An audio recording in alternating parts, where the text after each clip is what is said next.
તામિલનાડુના તિરુવલ્લુર જિલ્લામાં એક ગુનો બન્યો. અહીંના પોદાતુરપેટ ગામમાં સાપ કરડવાથી એક વ્યક્તિનું મોત થયું.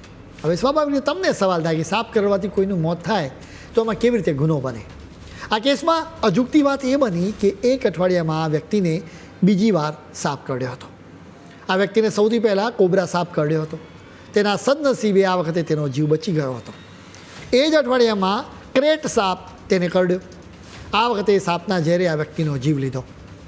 આપણા દેશમાં સાપના ડંખથી કોઈનું મોત થાય તો એમાં કંઈ અસામાન્ય ન લાગે, કેમ કે એવા કેસ તો બનતા જ રહેતા હોય છે.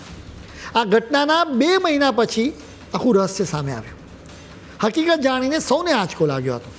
હકીકતમાં ખબર પડી કે આ વ્યક્તિના મોત પાછળ તો એક ઝેરી કાવતરું રચવામાં આવ્યું હતું.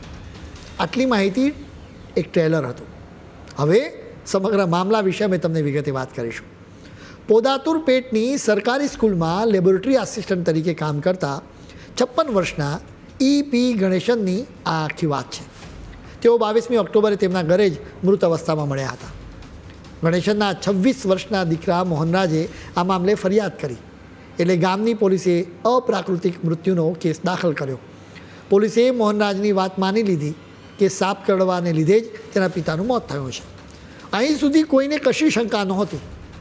આ કેસમાં વીમા કંપનીની એન્ટ્રી થઈ, કેમ કે ગણેશનના નામે વીમો લેવામાં આવ્યો હતો, એટલે વીમાની રકમ માટે ક્લેમ કરવામાં આવ્યો હતો. વીમાની રકમ પણ નાની નહોતી, 3 કરોડ રૂપિયાની આ રકમ હતી.